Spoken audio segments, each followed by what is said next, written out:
¿Qué tal? Buenas noches. Arrancamos el programa. Muchas gracias por estar aquí conectadísimos. Y bueno, pues, super programa. La verdad, hoy vamos a tener, ya saben, a Paulo de León desde Guatemala. Ya está listo. Y bueno, pues gracias a los que ya están ahí más que conectadísimos y obviamente dejándonos su like, como Martín Ábalos, desde allá, desde Santiago del Estero, en Argentina. Dice que es la provincia más antigua.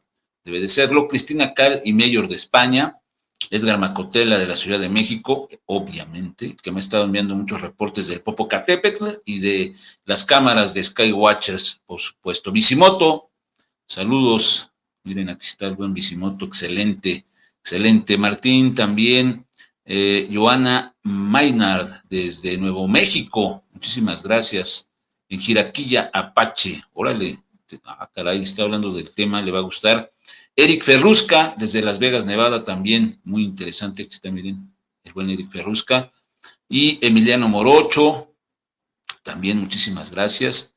De donde Eric Ferrusca es de Las Vegas, también Emiliano que está por acá. Octavio, desde Tulsa, Oklahoma. Órale, llegaron primero los compañeros de Argentina y de Estados Unidos. Qué buena onda. Texas no debe fallar. Lupita Niño también ya por acá, dejándonos desde Dallas, Texas. Texas es una zona Skywatcher. Su puchi like, por supuesto. Anilú Medina, muchísimas gracias por estar acá. Andrés Aulet, ahora sí, mi querido amigo, aquí estás. Perfecto, excelente, gracias. Moisés Navarrete también desde la capital, Ciudad de México. Fresquezón, está fresquezón, por cierto. Moisés Navarrete, gracias. Eric Ferrusca, Luisa Fer Córdoba, también desde Antigua, excelente, miren, desde Antigua, Guatemala. Muchísimas gracias. Arturo Murillo, también buenas noches. Y los que van llegando, porque si no, no vamos a acabar. Y ahorita los vamos saludando. Obviamente, Gonzalo Fleita también está por acá. Marca Acme, oficial de Colombia. ¿Qué tal? Y junto con Matías y su hermano, pues obviamente Martín Vázquez, mi querido Martín, ¿cómo estás? Excelente que estés aquí con nosotros. Giuliano Bonelli, ahí está de Italia también. Ándale, ándale, está nutrido. Israel Arredondo, desde Misión, Texas. Wow, Texas, les digo que Texas es zona Skywatcher, sin duda alguna. También está el señor Luis. Buenas noches desde Capultitlán, Toluca. Excelente, un gran lugar.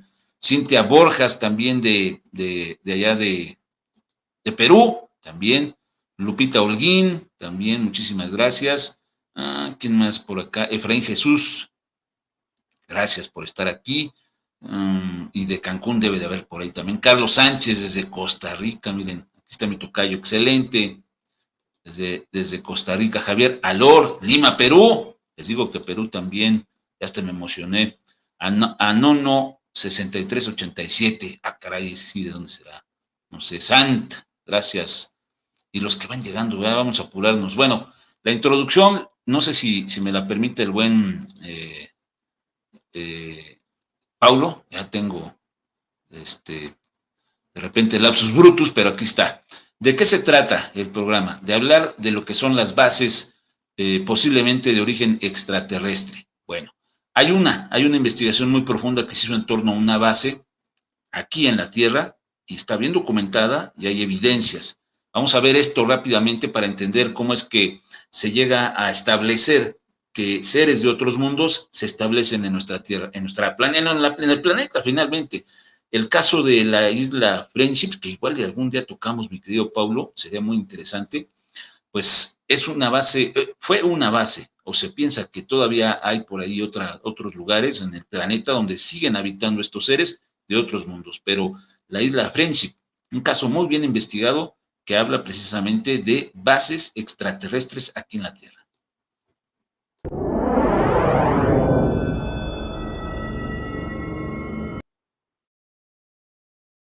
Ese no es, perdón, ese no es, esa no es, espérenme, ahí va, ahorita seguimos saludando, mostrar todos los archivos, y se me patinó, le digo que hay un lapsus brutus, aquí está. Ahora sí, vamos a verla. 1956, en Pescara, en Italia, un grupo de personas tuvieron encuentros con seres de características humanas que aseguraban venir desde el espacio exterior. Algunos de ellos vivían entre nosotros, aunque la mayoría vivía en bases subterráneas que ellos mismos construyeron. Su número en Italia alcanzó a los 200 individuos, aunque algunos piensan que fueron muchos más. Las bases se encuentran a una profundidad de 20 kilómetros y tienen una altura interior de 300 metros. Incluso, se afirma, llovía en el interior. Estos seres que hicieron contacto con humanos de la Tierra decidieron, por seguridad de su proyecto, mantenerlo en absoluto secreto. El 21 de junio de 1978 ocurrió un tsunami en el mar Adriático sin que se hubiese presentado un terremoto. Fue como si hubiese ocurrido una gran explosión bajo sus aguas. Es interesante agregar que en el año en el cual se ha acabado el caso Amicizia, o sea, el año 1978, este año fue, por la historia ufológica italiana, el año en el cual pasaron la mayoría, el número más grande de avistamientos de toda la historia ufológica moderna italiana. Y el mar Adriático, exactamente en la zona donde los seres habían indicado que se encontraba bajo tierra su base, o a veces también con gran velocidad estar ellos. No iban a trabajar, sino con la escolta de la Guardia Costera. De acuerdo a The Journal of Geophysical Research, la mañana del 21 de junio de 1978, un evento tsunami se presentó en el mar Adriático. De acuerdo a los testigos, se presentaron olas de más de 20 y hasta 30 metros de altura, aunque el reporte oficial reportó olas de 6 metros de altura. Este fenómeno fue considerado la mayor fluctuación del nivel del mar en el Adriático en el siglo XX, afectando especialmente a las costas de Croacia. El tsunami en el mar Adriático no tiene una verdadera explicación. Io ho visto delle colonne d'acqua, l'ho visto 3 volte. 2 volte l'ho visto una colonna d'acqua, la terza volta l'ho visto con una macchia nera in mezzo. A 150 metri dalla barca vidi questa colonna d'acqua enorme che mi fece paura veramente. Quanto era alta questa colonna d'acqua? 20-30 metri. Abbiamo visto questo segnale luminoso sulla nostra dritta, sì, che si levava dalla superficie del mare con inclinazione rispetto appunto alla superficie del mare di 45 gradi e l'abbiamo osservata per circa 4-5 secondi fino a un'altezza stimata da noi ovviamente di circa 300 metri. Sì, ci sono stati diversi rapporti, in particolar modo sulla costa e anche nell'immediato entroterra dell'Abruzzo, in collina. Oggetti discoidali metallici, oggetti discoidali anche di colore rosso e anche piccole flottillas, gruppi di luci in formazione che si sono spostati nel cielo anche nelle ore diurne, in pieno giorno, oltre che di notte. Poi in modo particolare sul finire degli anni 70, quindi a partire dal 77-78 fino a metà 79, c'è stata una grandissima ondata di avvistamenti, di oggetti di sfere, come abbiamo detto, ma anche di fenomeni anomali in mare, che hanno coinvolto la marineria, i pescatori che lavoravano lì in zona. Fishermen did not want coming out of the sea and flying away or entering the sea. There were incredible cases. For instance, in Pescara, a report of the Italian Navy unit who saw a UFO coming out of the sea and flying away. It was an official case, and newspapers reported it, just to make an example. Frecuentemente, los habitantes de la costa de Italia, Croacia, Eslovenia, Montenegro, Albania y Bosnia-Herzegovina reportan luces o lo que parecen ser globos luminosos que se meten al mar.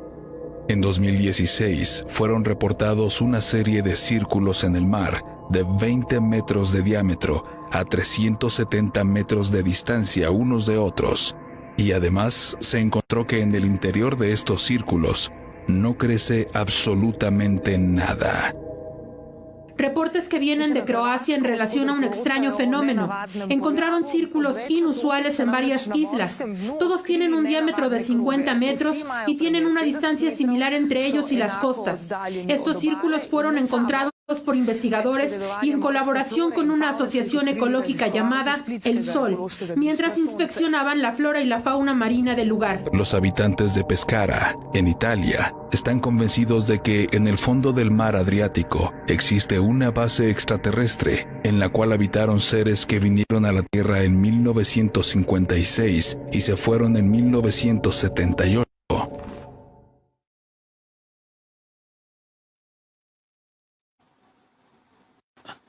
Bueno, pues ahí está es un breve resumen de lo que es el caso de Friendship, donde estos pues extraterrestres se establecieron en 1957 y después se fueron en esta zona del mar Adriático, pero parece que están en otros lugares o que hubo otras secuelas de este contacto de estos seres que vinieron aquí a la Tierra. Pero bueno, vamos a hablar de otro caso que es todavía más extraordinario. Y para eso, pues está con nosotros el buen Paulo de León desde Guatemala, ya más que listo. ¿Cómo estás, Paulo? Bienvenido. Mi estimadísimo Carlos Clemente, ¿cómo estás? Qué gusto saludarte.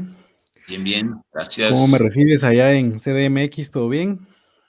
Mira, bien, nada más que ya lo reconocí, es que vi un ser atrás de ti, pero ya lo reconocí, ya un viejo amigo. Que me trajiste en el último congreso, así que aquí me está acompañando. Bien, tu fiel guardián. Pues bueno, fiel guardián. Extraterrestres en la Tierra se han establecido, se habla de bases, pero esta noche vamos a hablar de un caso muy en particular. Y ojo, Paulo, hoy estuvimos en la oficina analizando todo esto que está ocurriendo con la desclasificación y con los reportes que están dando la inteligencia militar, que tienen más de 300 casos investigados, que 170 y tantos no tienen explicación, bla, bla, bla, bla. Pero fíjate que en la firma que el presidente Biden realizó de este proyecto que va, digamos, iba a decir obligar, pero que va a iniciar más bien una profunda investigación en torno a estos casos, a estos reportes, sobre todo los que están enfocados a los militares, obviamente, pero dentro de todo este rollo se habló del caso de San Antonio, 1957, creo, y si no me equivoco, 1957 en San Antonio. El Roswell, antes de Roswell, no, entonces sería ¿qué? Roswell fue el 47. 10 años después de Roswell. ¿Mande? 10 años después de Roswell, ¿no? No, pero es que hablan el Roswell antes de Roswell. San Antonio, el caso de San Antonio, quieren que se investigue porque pues me parece que encontraron ahí situaciones muy importantes. Ya lo platicaremos también ese caso, es muy bueno, está impresionante, pero en este momento tú nos vas a compartir la información de Dulce, es una base, lo platicábamos la otra vez brevemente, pero hoy te vas a centrar en qué es lo que ocurre en este lugar, una base secreta, militar, pero qué es lo que ahí ocurrió. Adelante, Paulo, bienvenido.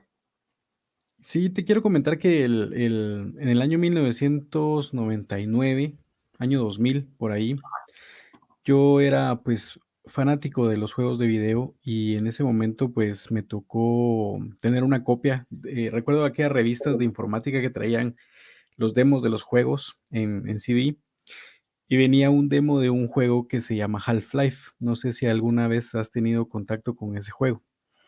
Pero yo sé que algunos de los Skywatchers han tenido contacto con ese juego y pues, habla acerca de una base en un lugar que se llama Black Mesa, que es una meseta, y que en ese lugar hacen experimentos de viaje a otras dimensiones. Un experimento sale mal, esta energía crea híbridos humano extraterrestre o seres interdimensionales, y a mí me abre la curiosidad si este caso de Black Mesa y este juego Half-Life no era la realidad.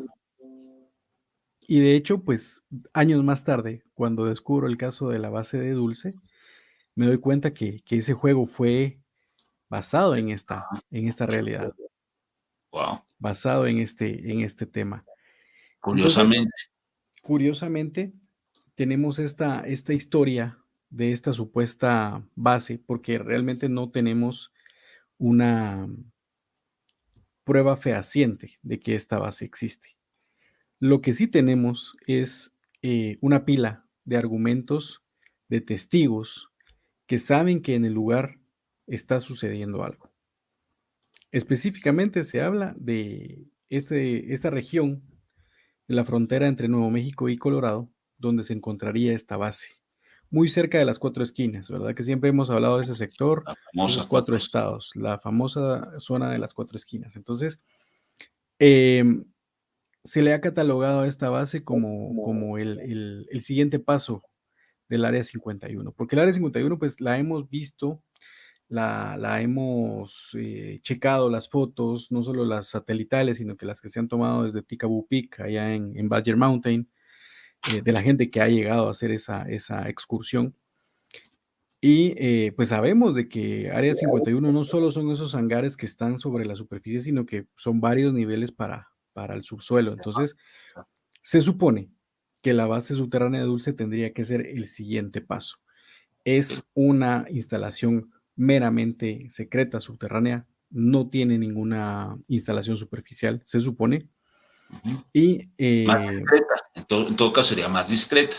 tendría que tener un cierto sentido de discreción superior al del Área 51. El Área 51, como lo hemos hablado, pudo haber sido ese borrador, y en la base Dulce ya es un tema más puntual acerca de lo que se está haciendo. Tecnología no humana, probable hibridación humana con seres no humanos, y que esto llevaría a una situación de que el fenómeno ovni sería fuera de la dimensión que nosotros lo conocemos. O sea, ya palabras mayores, ahí sí ya, olvídate de de la desclasificación, olvídate, tienen guardados secretos todavía más importantes, más grandes, Exacto. más reveladores incluso, ¿no? Y es de lo Sí, que tú vas a estar compartiéndonos esta noche toda esta información, ¿no? Bueno, o parte de. exactamente. Parte de esto, parte porque realmente pues es un mundo de información lo que hay. Hay muchos libros, hay muchos argumentos, como te lo comento. Esto vendría a catalogarse como las DUMBs. Las DUMBs que está ahí serían en inglés Deep Underground Military Bases, o bases militares eh, muy profundas en el subsuelo, por así decirlo. Esa sería la traducción. Y así como esta, se supone que solo en Estados Unidos tendría que haber un número superior a 100 bases subterráneas. Y a nivel mundial deberían haber más de 1049 bases. Entonces, Tantas, esta específica, sí, sí. O sea, aparentemente toda esta instalación se tomó la base de las ideas nazi de tener todo bajo tierra, y en este caso el ejército de Estados Unidos y la inteligencia de Estados Unidos replicó esa misma tecnología y la está aplicando para hacer sus instalaciones militares secretas por debajo de la tierra. y ocultándolas obviamente de la vista de los curiosos, ¿no? Ya Exactamente. preveían que la gente se iba a dar cuenta de que había algo ahí. Y lo prohibido, pues es a veces lo más buscado, ¿no? Entonces, pocos, o sea, la investigación de los ovnis, de los ufólogos y todos los interesados en el tema, pues ciertamente tienen el acercamiento a estas informaciones, pero no a la profundidad quizás que se debería, ¿no? Es como el Kapustin Yar, ¿no? Sí, También es sí. algo muy que algún día tocaremos allá en Rusia, en donde también recuperaron naves y es una especie de Área 51, pero allá, ¿no? Entonces, Y el tema de Dulce, y si avanzas en la siguiente imagen, vamos a ver esta montaña o esta meseta, porque se llama Archuleta Mesa, y está, como lo mencionaba alguien en el chat, está en una área reserva Apache, ¿verdad? De la tribu Jicarilla, allá en Nuevo México. Se supone que este lugar, pues, yo creo que lo había mencionado anteriormente, pues este lugar es bautizado Agua Dulce cuando empiezan a llegar los primeros españoles y mexicanos al área de Nuevo México. Y entonces, pues, todas estas áreas se bautizan con nombres en español. Esta meseta en específico, la que estamos viendo en la imagen, es conocida como Archuleta Mesa. Se supone que donde están esas antenas debería haber esta instalación con 7 niveles de profundidad, por lo menos 7 niveles de profundidad. Debe haber una base de 5 millas de diámetro y debería estar conectada hacia otras bases, incluyendo el Área 51, por medio de túneles. Wow. Todo un complejo pues, muy sofisticado, ¿no? Un complejo completamente diferente, con tecnología completamente diferente a la que conocemos. Entonces, este lugar no solo junta este cúmulo de tecnología, sino que al mismo tiempo, pues básicamente sería el origen de esta fenomenología que se da en toda esta área. Entonces, ¿de dónde sacamos que hay 7 niveles de profundidad? ¿De dónde sacamos que hay 5 millas de diámetro? Pues se supone que hay argumentos acerca de personas que trabajaron ahí. Y hay argumentos de testigos. Se filtró igual como Bob Lazar, pero otros personajes dentro de estas instalaciones que han hablado, exactamente, que han visto todo esto, ¿no? Exactamente. Y las historias de tanto de Área 51 como de Dulce son paralelas, porque mucha gente se entera de las dos instalaciones de una forma paralela, pero es el argumento de Bob Lazar el que hace que todos los focos y toda la atención se le dé a él y solo se hable de Área 51 a mediados de los 90 y dejando a Dulce por otro lado. Claro, más en silencio, más en secreto. Esa era la idea y lo lograron hasta cierto punto. Y lo lograron hasta cierto punto. Entonces, si ves la siguiente imagen. Sí, mira, dice, dice ahí, saludos a Aurora Expo, ahí vamos saludando, pero alguien, dice el señor Luis, dice, está muy canijo esto entonces, ¿no? Sí, o sea, lo que está pasando con la desclasificación y todo este rollo, eso es como una realidad diferente, ¿no? Que quieren mostrar al mundo. Es importante, no quiero decir que no, pero la investigación real de todo esto, la historia que ocultan, pues por algo no lo quieren decir, ¿no crees? Por algo no quieren. Sí. Y es correcto, es la misma situación donde tú estás escondiendo todo, pero a la vista de todos.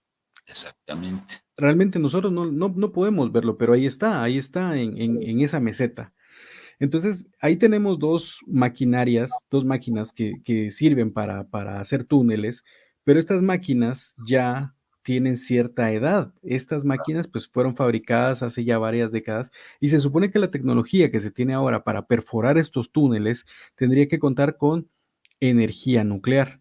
Y lo que hace esta energía nuclear o termonuclear es producir temperaturas demasiado altas que funden la roca. Entonces lo que queda es un túnel prácticamente vitrificado que va abriéndose desde un punto A a un punto B y eso es lo que ha formado esta red. Ahí podemos ver el mapa de Estados Unidos y vemos en el círculo del lado derecho la base de Dulce y en el círculo del lado izquierdo vemos el área 51. 51 que estarían conectadas por un túnel. Estarían conectadas por túneles, exacto. Incluso se supone que incluso pasado Ciudad Juárez se puede encontrar otra base ya en territorio mexicano. ¿No será de narcos? ¿Quién sabe? Pero vamos al punto que si eso es posible, hacerlo con ilícitos, o sea, no digamos lo que se puede hacer con la gran tecnología que tienen los Estados Unidos. Con todo el recurso, con todo el medio científico, toda la tecnología. Exactamente. Entonces, el derretimiento de la roca es lo que hace que esta infraestructura pueda ser posible. Y la instalación de vías ferroviarias, por así decirlo, porque realmente lo que hay son trenes magnéticos, que es lo que permite que se desplacen entre un punto A a un punto B en una velocidad mínima al Mach 2 veces la velocidad del sonido. Wow. Esto es lo que se piensa y esto es lo que se presume que se tiene ya la tecnología militar para hacer esto y que se podría estar en una base en California y en una media hora se podría estar ya en otra base en Nueva York. Wow, así de instantáneo, casi, casi. Exacto. ¿Cuál es la cronología de todo este asunto? Hay una cronología que aparentemente se da con la existencia de Dulce.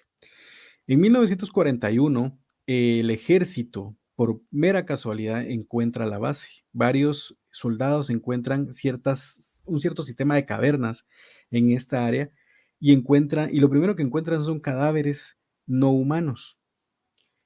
Y entonces, cuando se dan cuenta que llegan a una instalación tecnológica, empieza lo que es llamado la primera batalla de Dulce en 1941.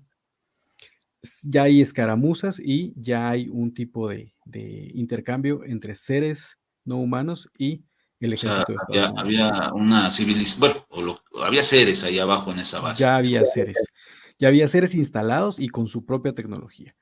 Luego, en 1967, que ya lo habíamos mencionado, se da el proyecto Gas Boogie, que viene el ejército de Estados Unidos y la Comisión Nuclear de Estados Unidos y le dice a toda la gente que vive en Jicarí, Apache, les dice, van a haber explosiones nucleares, pero no se preocupen, va a ser bueno porque esto lo que va a producir es que el gas natural fluya de un lugar a otro y entonces vamos a poder aprovechar mejor ese recurso. Eso es lo que dice la Comisión de Energía en Estados Unidos.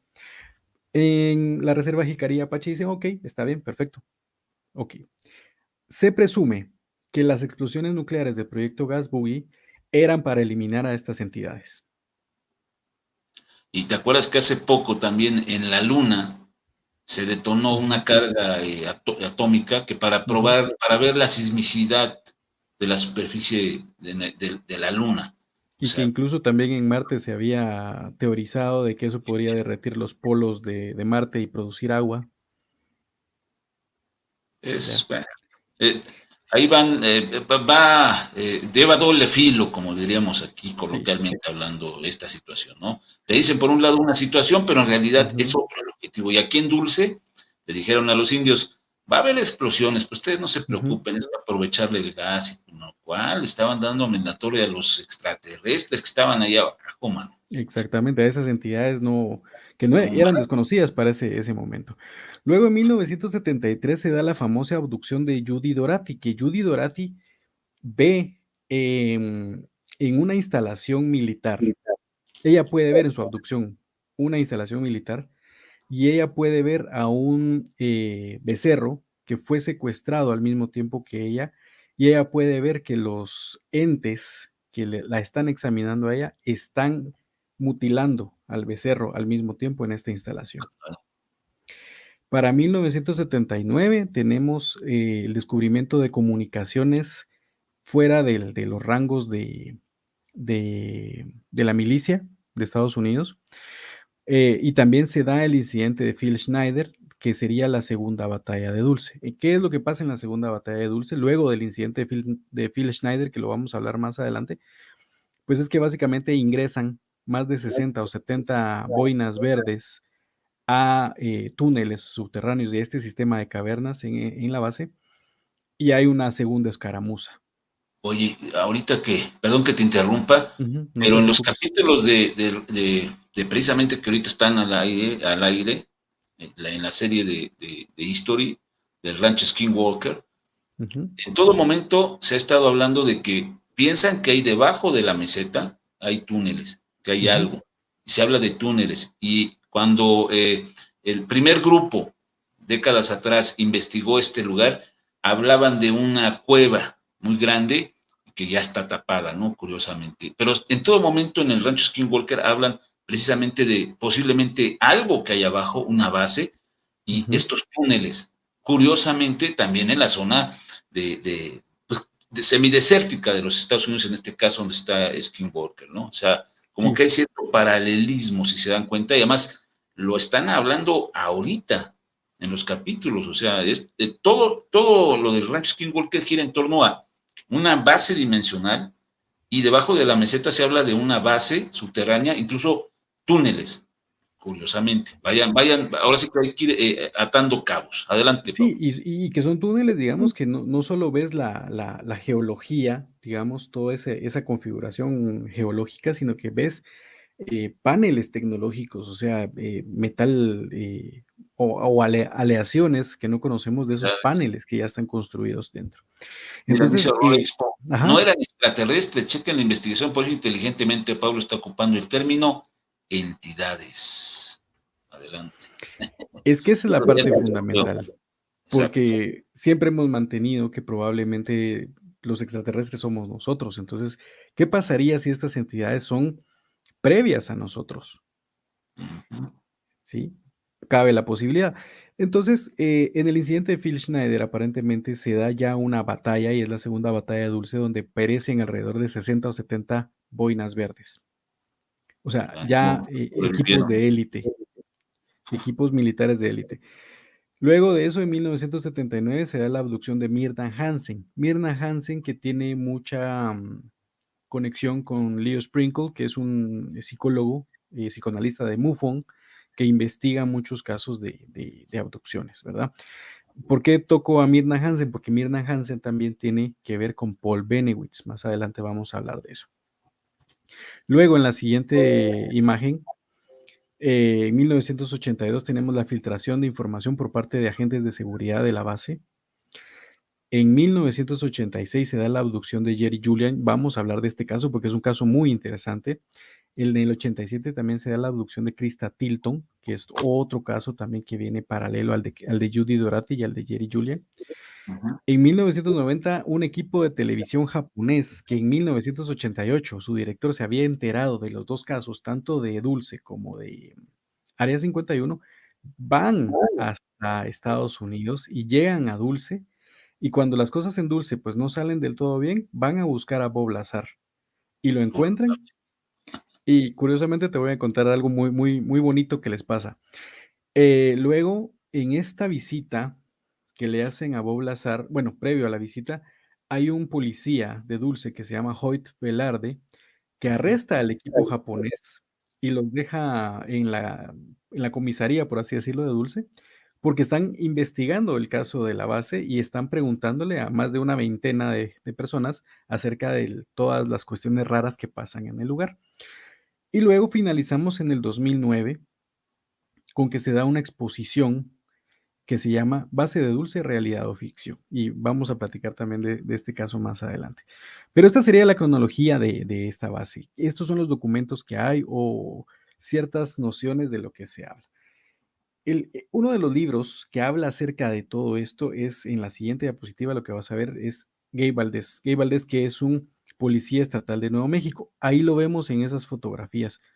Es muy poco material que se tiene de Gay Valdés, pero queda el libro que escribe su hijo, y ese libro es escrito con muchas de las cosas que Gabriel Valdés guardaba en su diario como policía estatal de Nuevo México.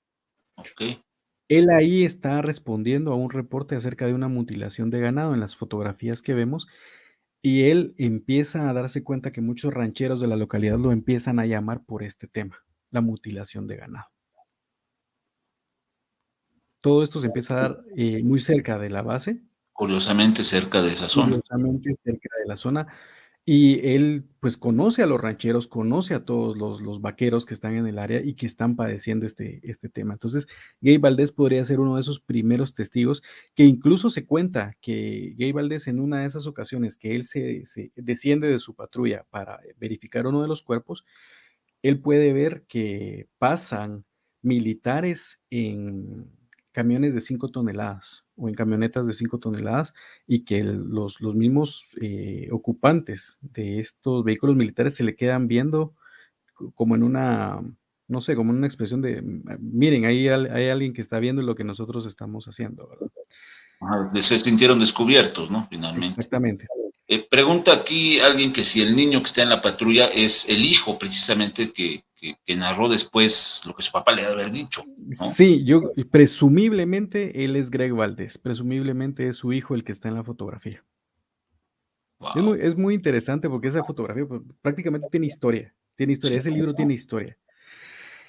Pues bien, también aparte de los casos el caso de Gay Valdés y de Greg Valdés, su hijo, eh, él, hasta el día de su muerte en 2011, él decía que él no creía que entidades no humanas tenían que ver con la mutilación. Él aparte no solo encontraba lo que ya habíamos hablado de toda la mutilación, digamos, extracción de la lengua, extracción de toda la sangre, la ubre, los ojos, las mandíbulas, sino que habían encontrado también que habían ciertos cadáveres que tenían huesos rotos y que creían o asumían que los cadáveres o las vacas que ya habían sido mutiladas simple y sencillamente pues eran dejadas caer desde una gran altitud. Uf, que lo que pasa en Argentina, ¿no? Que las encuentran en los postes de luz, en los árboles, o las meten en las pilas o en de los agua. Tanques, exacto. Ajá. O sea, ¿cómo lo levantas y la pones ahí? No brinca, ¿no?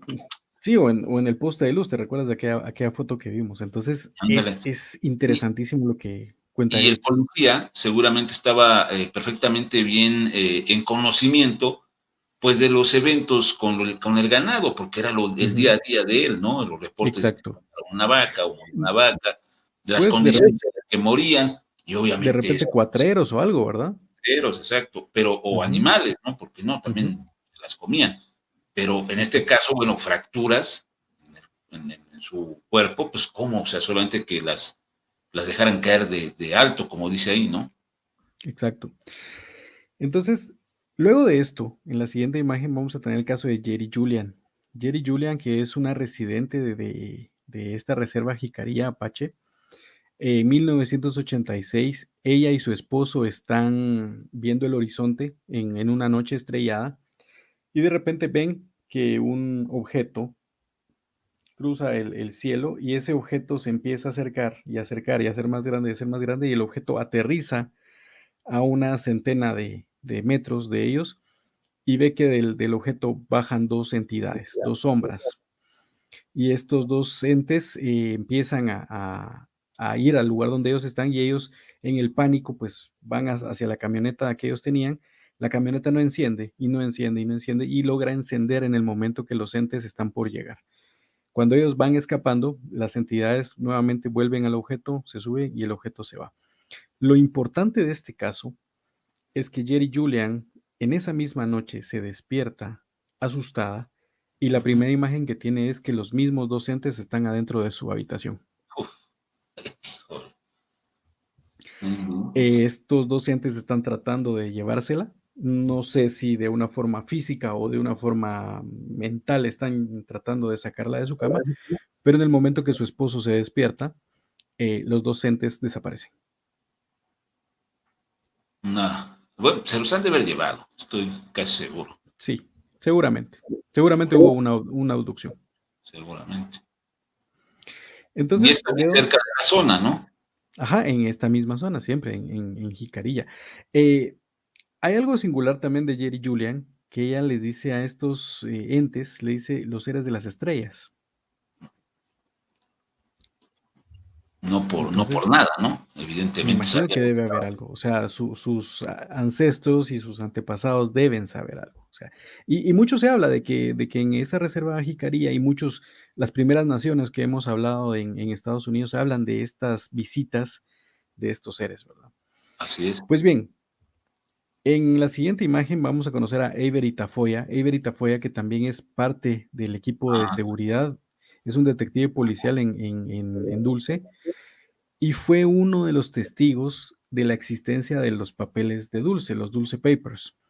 Los Dulce Papers, que se supone que es una centena de copias acerca de alguien, un empleado de seguridad que tuvo acceso a toda esta información y nadie sabe cómo pudo extraerla de la base. Él, al ser parte... Desde adentro, obviamente. Desde adentro. Y entonces él, como parte de su trabajo policial, no solo se dio cuenta de la existencia de estos papeles, él también puede corroborar el caso de Jerry Julian. Él también tuvo a la vista reportes federales, o sea, eso quiere decir de investigadores del FBI, acerca de que hay una instalación militar en la meseta, en esta altura de mesa. Exactamente. Donde están las antenas, aquí en este cerro, precisamente. Donde están esas antenas. Esa es una concepción de un artista donde se ve el objeto ahí en esa meseta. Pero lo curioso del caso es de que Avery Tafoya pudo ver en estos reportes federales bosquejos de los testigos que han registrado los avistamientos, no solo de objetos, sino que al mismo tiempo la entrada de estos objetos a la parte superior de la meseta. Avery Tafoya es un personaje importante y clave en todo lo que ocurre en este lugar, porque también con el rancho Skinwalker también fue consultado y encontró situaciones ahí bastante interesantes. Y también con las apariciones de Pie Grande. Ya ves que él, junto con su compañero, fueron claves en la investigación paranormal de todos estos eventos. Y ahora con Dulce, bueno, pues imagínate, debe de tener un conocimiento muy importante de todo lo que ahí sucede, ¿eh? Es curioso porque Avery Tafoya y Hoyt Velarde, que son ex policías de Dulce, ahorita se dedican ya en su retiro también a la investigación de las apariciones de Pie Grande en el área de Nuevo México. Exactamente. Entonces, pues sí, porque se vieron, entrevistaron a todo mundo. Ellos, o sea, no solamente era el salvaguardar, digo, el cuidar el área, sino además les dijeron, a ver, investiguen esto que está ocurriendo. Y para el tiempo en que lo hicieron, era un tabú, era realmente algo fuera de serie. Y lo hicieron. Estamos hablando de mediados de los 90, donde ellos se dieron cuenta de todas estas situaciones. Incluso se dice que muchas personas iban con Avery y también con Hoyt Velarde, porque se iban a quejar de que ellos de repente habían escaladores que iban en la meseta o hikers que iban en la meseta y que de repente personal armado los obligaba a descender de las montañas. Estaban metiendo donde no debían. Y que en algún momento alguien les pregunta, bueno, ¿qué autoridad tienen ustedes para estarme privando de mi libre albedrío? Y entonces le dice a alguien, bueno, es la autoridad de una AR-15. A ver, y que no, y vas para abajo, ¿no? Un fusil de asalto y vas para abajo. Entonces, se supone que Avery Tafoya también supo acerca de los 7 niveles que tiene la base por medio de estos papeles, los Dulce Papers. Al mismo tiempo, ¿cómo se da la filtración de esta información? Por medio de la siguiente imagen que aparece el siguiente testigo, que es Tal Levesque. Tal Levesque lo encontramos también en unos libros como Jason Bishop III o Thomas Alan Levesque, que para 1982 él era un trabajador de seguridad privada y él en un momento de esparcimiento y de descanso se pone a platicar con uno de sus compañeros de trabajo y su compañero de trabajo le dice que él trabajó como guardia de seguridad en Dulce. Wow. Y este supuesto personaje es un supuesto trabajador de Dulce que se llama Tomás Castelo, que se supone que fue quien sacó esa información de la base y que tuvo acceso a esta información. Ese sería, digamos, ya la conexión que existe ya con Dulce y el mundo normal de los seres humanos, ¿no? Exactamente. Y se supone que Tal Levesque tuvo relación o fue entrevistado, porque esa fotografía que vemos ahí donde él está solo la silueta, fue la entrevista que le hizo este equipo japonés cuando llega a Dulce, este equipo de televisión de Japón que llegó en 1990. Pues bien, esos son dibujos que él hizo, dibujos que él hace acerca de la configuración de la planta, cómo está bueno, cuando yo digo la planta es una cuestión arquitectónica, pero es la vista desde arriba del complejo, del plano del complejo, cómo está dividido ese círculo, ¿verdad? Y el otro mapa que está a la par de su foto es el mapa de las 4 esquinas, donde definen las zonas donde hay más aparición de ovnis, más aparición de entes, y digamos las zonas calientes de esas 4 esquinas. Ahí podemos ver las 4 esquinas de los 4 estados, y una supuesta fotografía que él había captado de un laboratorio adentro de la base de Dulce. Ah, caray. No se entiende muy bien, pero hay muchas cosas ahí. Sí, no se logra ver a cabalidad el tema, pero él es el que demuestra esta información en conjunto con lo que cuenta Tomás Castelo, que es la siguiente imagen. Tomás Castelo, que se supone que es empleado de la Fuerza Aérea, pero realmente dice que él es parte de la corporación RAND, ¿verdad? De Research and Development. Entonces, él logra filtrar las fotografías y videos y más de un centenar de páginas acerca de estos bosquejos que vemos ahí a la par, acerca de, pues, no sé, de experimentos biológicos. Incluso se dice que la foto que está abajo de él es una foto real, donde vemos esos cuerpos suspendidos en esas especies de bolsas y que están conectados a varios cables y a varios tubos. Entonces, se supone que esta historia de tal Levesque y de Thomas Castello puede ser validada también por John Lear. Recordemos que John Lear también era amigo de Bob Lazar y que de alguna forma pues ellos tenían este tipo de información. Entonces, él es el que logra extraer esa información de la base y a él se le atribuyen los papeles de Dulce. Oye, pues si digo, no lo sé, sería muy aventurado, aunque bueno, como tú bien lo planteas, posiblemente, quizás, en teoría, esta imagen correspondería a lo que hacían, algo de lo que hacían dentro de esta base, la famosa hibridación de seres, quizás con ADN humano, con el de estos seres o con otros seres, no lo sé, pero quizás eso es lo que ocurría, aparte de lo que ocurría dentro de esta base, y aunque no sea o sí o no sea la foto real, pero podría significar exactamente parte de lo que había ahí, ¿no?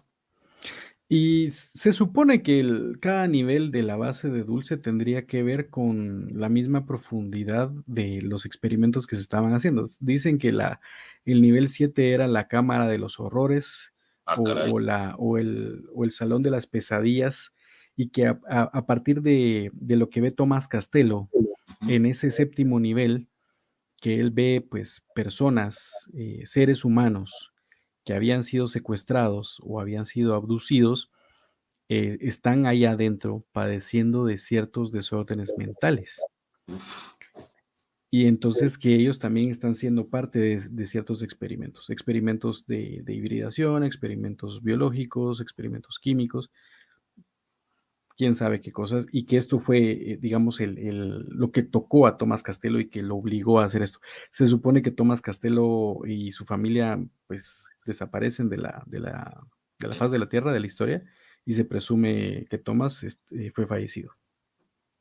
Curiosamente. Es que imagínate, entre el miedo y el impacto de ver este tipo de situaciones, pues, ¿qué harías tú, no? Sabes que si hablas y te expones tú y expones a tu familia. Y de hecho ocurrió. Pero es tal el impacto de saber lo que hay ahí que, pues, imagínate, ¿no? El querer hablarlo, el querer decirle al mundo, oigan, aquí tienen esto, ¿no? ¿Qué onda? Digo, pensando lo que podría haberle pasado a Tomás Castello, ¿no? Y desapareció finalmente, ¿no? Y mucho se habla también de que todas estas personas que te estoy hablando, que te estoy comentando, pues todos han sufrido esa desacreditación, y que Tomás Castello también, sus récords militares fueron borrados misteriosamente de los registros del gobierno de los Estados Unidos. Entonces, realmente no sabríamos. El mismo método siempre, ¿no? Y el desenlace igual, lo fallecieron, punto, ¿no? Lo suicidaron, lo fallecieron, pues X, ¿verdad? Pero también tenemos el caso de Paul Bennewitz, que pues se supone que también fue desacreditado, que incluso su familia le dieron argumentos de que él tenía esquizofrenia, pero él empieza a captar cierta información, él empieza a captar ciertas transmisiones que no son de la base aérea de Kirtland, donde él reside, ¿verdad? Porque él vivía muy cerca de la base aérea de Kirtland. Incluso él era contratista de la base de Kirtland por medio de la Thunder Scientific Corporation. Él les vendía equipos. Entonces, cuando él va con los militares, sus amigos, los que les compran equipos, pues básicamente les dicen, estoy captando ciertas señales por debajo de las frecuencias militares, debe haber una base. Y entonces los militares le dicen, pues bueno, nosotros no sabemos nada. Él empieza a filmar, empieza a fotografiar cosas extrañas, orbes, discos, y entonces Ya aquí es donde los militares pues empiezan a coercionarlo y a decirle no te metas. Él es famoso porque él logra filmar varios videos sobre el almacén nuclear de Manzano, Nuevo México, donde se supone que hay un gran arsenal nuclear del ejército de los Estados Unidos. Y entonces para los militares no era una buena noticia que objetos voladores no identificados estuvieran sobre las armas nucleares de Estados Unidos. Obviamente cuando él saca esta información, pues es desacreditado. Él empieza a tener contacto con Myrna Hansen, que es esta abducida que te comento, y también con el doctor Leo Sprinkle, que es parte de MUFON, y ellos empiezan a reunir en la casa de Paul Bennewitz. Lamentablemente, Paul Bennewitz empieza ya a sufrir ciertos padecimientos mentales, no se sabe de qué índole, pero él ya empieza a estar armado dentro de su casa y él empieza a decirle a sus amigos que los seres que lo visitan son capaces de atravesar las paredes. Cosa que se ha visto en las abducciones, ¿no? Sí, y que hemos tenido argumentos, ¿verdad? Exactamente. Entonces, comenzó a tener miedo. Yo pienso que lo que comenzó a tener fue miedo, ¿no? De la persecución, tanto por un lado de los militares y del otro lado de los seres también, ¿no? De lo que él había descubierto. Pero se supone que estas dos fotografías que están aquí a la par de él, pues fueron fotografías tomadas por él.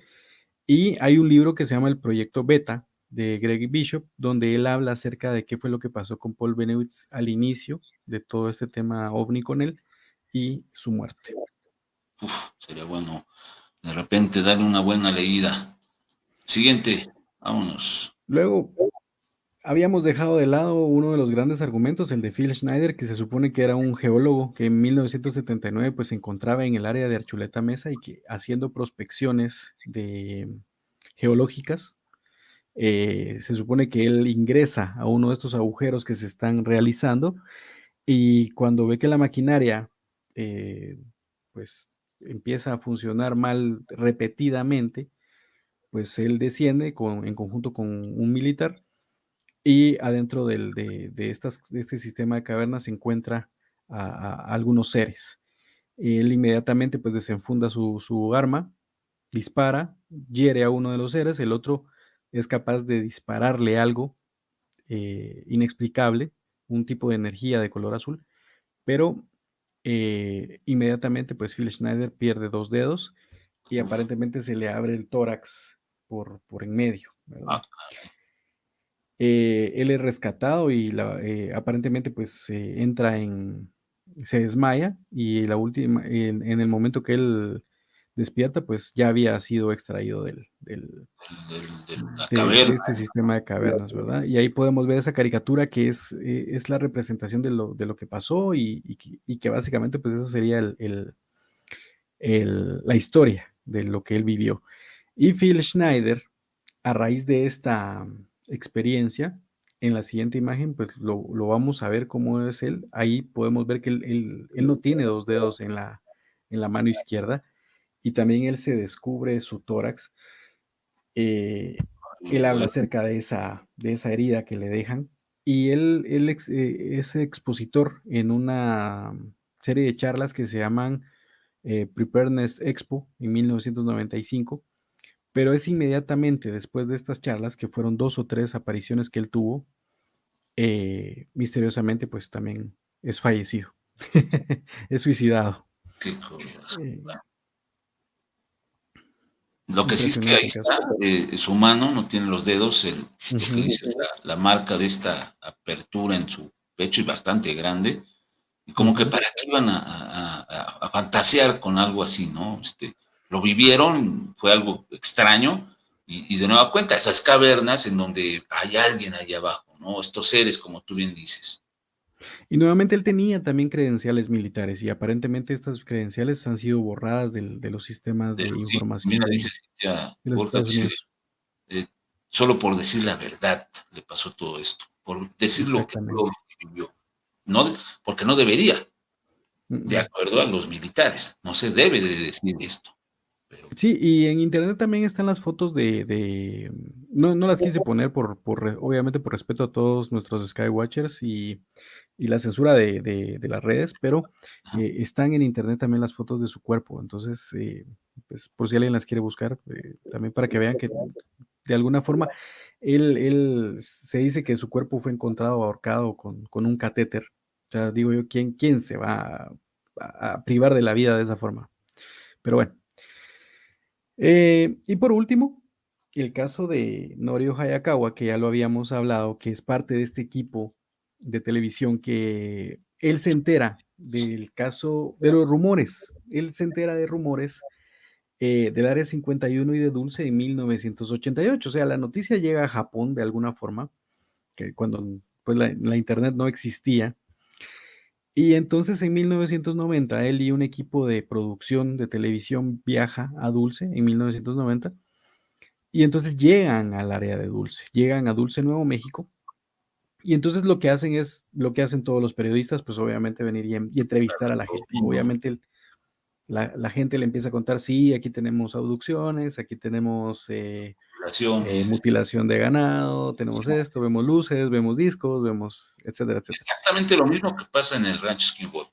En esa zona es, si te das cuenta, es más o menos lo mismo. Adelante, Pablo. Y eso, Skinwalker está en Montana, o sea, realmente no estamos tan lejos. No está lejos. No estamos tan lejos. Entonces, cuando todo esto sucede, pues Hoyt Velarde, que es la imagen donde vemos a este ancianito que está con un bastón, él es Hoyt Velarde, es parte también de la policía de Dulce. Entonces, pues llegan a arrestar básicamente al equipo japonés y le dicen, miren qué están haciendo, o sea, no, vamos a la comisaría y allá vemos. Entonces ahí les toman, pues, obviamente sus datos y qué están haciendo. Y entonces Norio le pregunta a Hoyt Velarde y le dice, ¿qué piensa usted acerca de la base de Dulce? Entonces él inmediatamente dice, yo no voy a hablar nada de eso, no quiero tener nada que ver, pero pues se ve que él estaba tenso cuando Norio le hace esa pregunta. Más adelante entonces, cuando ven que en Dulce las cosas pues estaban así un poco tensas, pues ellos se dirigen ahí cerca del área 51 en Nevada y van a localizar a Bob Lazar. Bob Lazar de una forma muy amigable les dice, bueno, ok, vinieron hasta acá, entonces lo único que yo puedo hacer es llevarlos al lugar para que ustedes vean que no es mentira lo que yo les digo y que sí cada miércoles por la noche los objetos del área 51 salen a ser probados. En efecto, el equipo de televisión de Japón llega ese miércoles al área del desierto de Nevada y ven los objetos que Bob Lazar les comenta. Se van con esta información. Pasan los años y para Norio este tema de Dulce y del área 51 se sigue enriqueciendo con todos estos argumentos que te he contado acerca de las abducciones, de estas personas, de estas mujeres específicamente.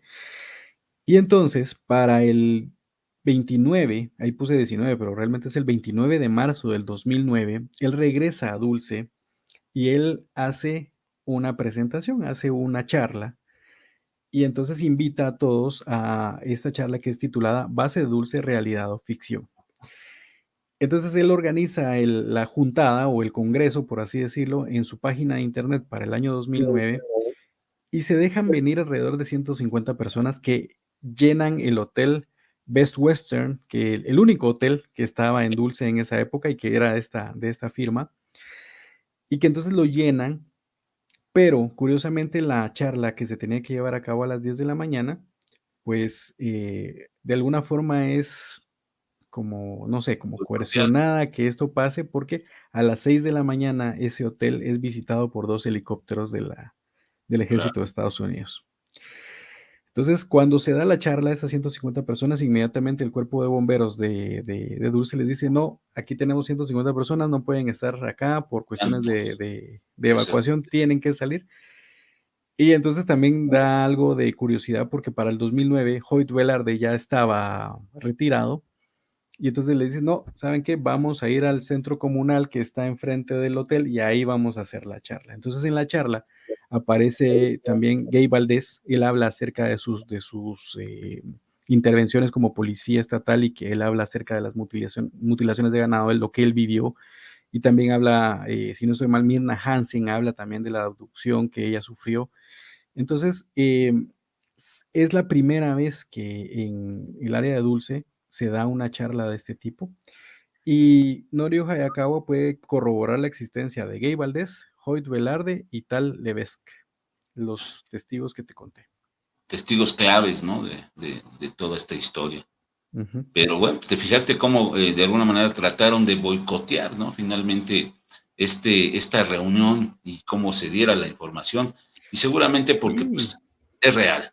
Lo de Dulce es real y se mantiene, digo, se conoce por la investigación que se ha hecho de todo esto, pero faltan mucho más. O sea, faltan muchas cosas más.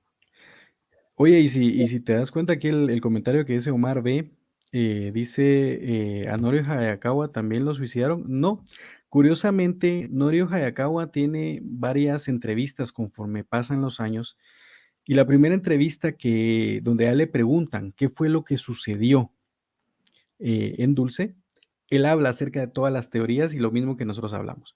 Pero hay una entrevista posterior donde él dice, no, que todo el tema de Dulce debe ser mentira, que eso no es extraterrestre, que esos son puros cuentos, y que en su página web también él ha ido quitando artículos y él ha ido básicamente pues diciendo que la existencia de la base de Dulce pues no es tangible, y esa base no existe, pero que no descarta que sí hay ciertas cosas extrañas que suceden en el área.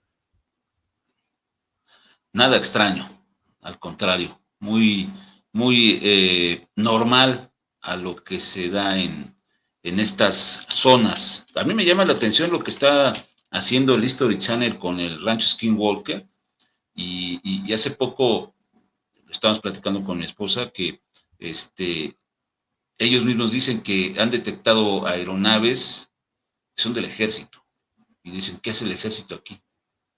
Pues ya están ya seguramente monitoreando y cercando de cierta manera y limitando a lo mejor también cierto tipo de situaciones. Me llama la atención hasta dónde han llegado, pero vamos a ver hasta dónde los dejan también, ¿no?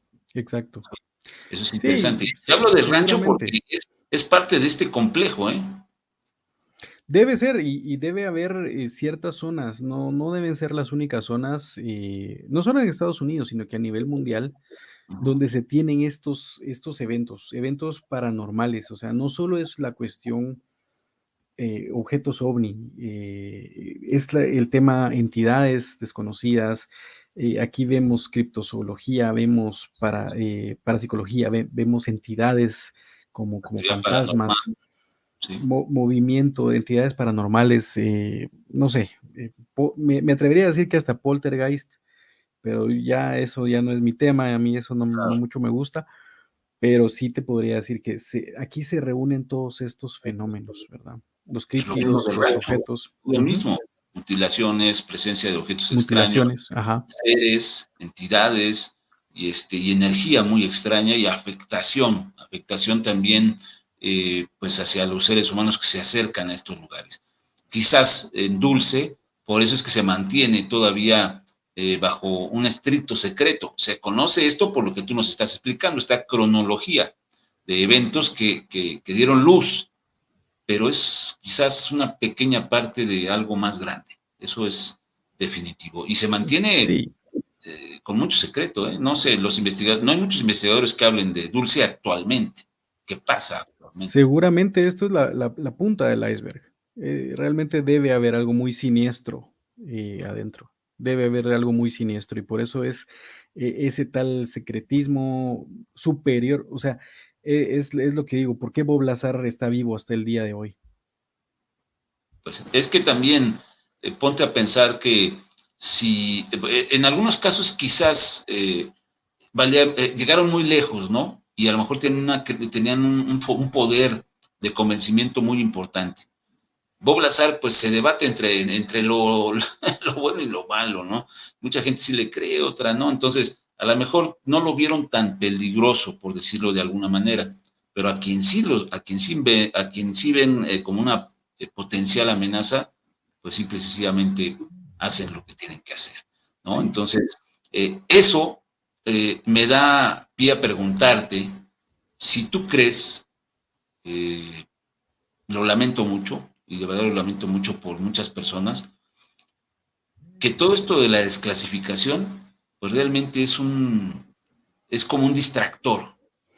Yo lo veo, o sea, es importante, yo siento que es importante, pero ¿tú cómo lo ves?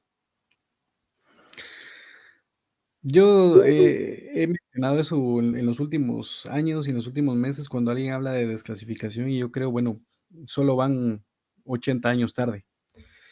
Realmente no veo que algo bueno vaya a salir de esto. Es más que todo comidilla de los medios hasta cierto punto, de los medios tradicionales, ¿verdad, Carlos? Porque realmente, pues, sé que algunos medios, pues sí están con esa gana de investigar, con esa gana de saber, pero realmente no, yo siento que es solo un mero formalismo. No es que vayamos a llegar a una conclusión que nos satisfaga a todos, no.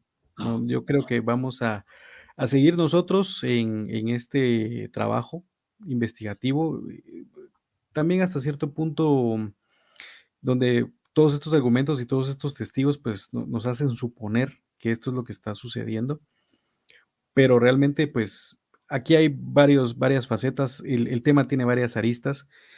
Los militares saben que esto está pasando, nos tienen que dar la noticia de que esto descubrimos, pero nosotros también sabemos y vamos detrás de ellos, o sea, de los que saben la verdad, nosotros vamos detrás de ellos y ahí estamos nosotros tratando de investigar y de llegar al fondo del asunto. Esto realmente no es la desclasificación para nosotros, y lo dije en el Congreso, la desclasificación va a venir de parte de nosotros, los que nos estamos estudiando este tema desde hace ya varias décadas. Correcto, exactamente. Paulo, pues un súper tema de nueva cuenta. Ahora sí que pones luz en estos temas finalmente, y ahí están. Ahí está la investigación, ahí están los datos, quieren checarlos, quieren revisarlos, adelante, pero es esa realidad que tratan de ocultar. No lo lograron perfectamente, pero sigue mucho detrás de todo esto, que quizás puede ser bueno o puede ser muy malo. Eso ya depende de cada quien. Pues nos vamos preparando para la siguiente, ¿no? Digo, si se puede. No, sí, pues con el gusto y como te digo, pues el agradecimiento a ti por permitirme ser parte de esta bonita dinámica con los Skywatches. Un saludo especial para Luisa Córdoba Burmester, que me ha estado ayudando ahí a identificar ciertos cuerpos celestes para que no digamos que solo ovnis miramos. Los avistamientos han estado allá en Guate, ¿no? Aquí en Guate ha estado así, Venus ha estado siendo confundido, entonces para mantener también la objetividad, pues estamos apoyándonos también en otras personas y su experticia. Y como te digo, pues el agradecimiento a ti, Carlos, por permitirme ser parte de este espacio, y a todos los Skywatchers, pues gracias. Y pues ahí estamos en Facebook, en Instagram, me pueden buscar como Paulo de León, ufólogo, y en Twitter también, así que quedo a sus órdenes y espero con ansias el próximo martes a ver qué te preparo, Carlos. No, pues seguramente un súper tema, como todos los que comentamos aquí, porque nos da esa oportunidad de profundizar con algo que es extraordinario y que no es de ayer, es de hace muchos años atrás, y que seguramente tiene efectos en lo que está pasando hoy y en el futuro. Pablo, muchas gracias, de verdad, y pues cuídate y nos vemos aquí la siguiente semana, ¿sale? Un placer, señor, un gusto. Un abrazo a la familia también. Gracias, igualmente. Gracias, cuídate. Cuídate mucho. Hasta luego. Hasta luego. Bueno, pues ahí está el buen Paulo de León, ya saben, ubíquenlo en Facebook, síganlo, ayúdenlo a que vaya creciendo, es además que es un gran amigo, pues es un gran investigador, créanme, y es parte de este equipo de investigación que lo dije yo allá con ellos, se los comenté allá, con Johanna, con Paulo y con los amigos de Conexión OVNI. Es muy importante lo que estamos haciendo porque estamos creando un bloque de ideas nuevas, de investigación nueva, y vale mucho la pena seguir, no decaer. No es fácil, estamos hablando que esto no es financiado por nadie, y bueno, pues ojalá que tengan esa consideración con Paulo y con el programa de Skywatchers también. Gracias a todos, fuimos leyendo más o menos sus comentarios por aquí, y nos da mucho gusto que les guste finalmente estos temas, que son quizás para algunos muy extraños, para otros es lo que ha venido sucediendo, y finalmente, pues bueno, ese es el objetivo, que recordemos de dónde viene todo esto, y a mí me da la oportunidad de alguna u otra forma de exponer con un pensamiento diferente y más crítico todo lo que está ocurriendo, ¿no? Para mí, ya lo esbozó Paulo, pero para mí yo tengo mi idea de que es importante lo que está ocurriendo con la desclasificación, con los reportes, con todo esto, pero se dan cuenta que hay una historia oculta que es más extraordinaria y que puede ser hasta medio maquiavélica ahí, pero es la verdad, y ahí está, ¿ok? Bueno, déjenme, yo no sé, ya se durmió Puchi, ¿verdad? Sí, pues es que ya me tardé. Bueno, pues a ver si mañana tenemos oportunidad de que esté Puchi despierta todavía, pero gracias a todos y cada uno de ustedes. Ya no vi si Marco D se despidió de Paulo, sí lo saludó, pero bueno, yo saludo al buen Marco D, de todos modos, muchas gracias, y a Marco, aquí también hay Andrés Aulet, a Mario, a Maricela, Alexander Méndez, Omar B. Muchas gracias. Se está creando un bloque de ideas nuevas donde, como dijiste, no prendemos velitas a los aliens. No. Digo, ojalá que no se molesten. Digo, muchas gracias, mi querido Guillermo de Colombia. Ojalá que no, Cherokee, ¿no? Me toca repetición del programa. Ok. Espero que no se molesten, pero lo digo en el mejor sentido, con el mejor sentido y con la mayor objetividad.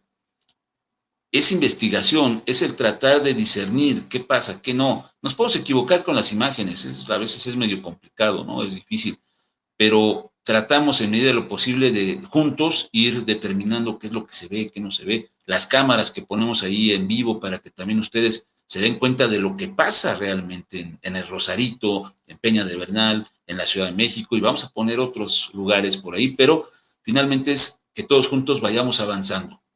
Esa es la oportunidad y ese es el punto, que tengamos conocimiento juntos acerca de todo esto y que sea real, ¿no? A mí nada me costaría aquí ponerme a hablar de contactados y mensajes, pero ¿son reales? ¿Qué de todo esto es realmente cercano a la verdad?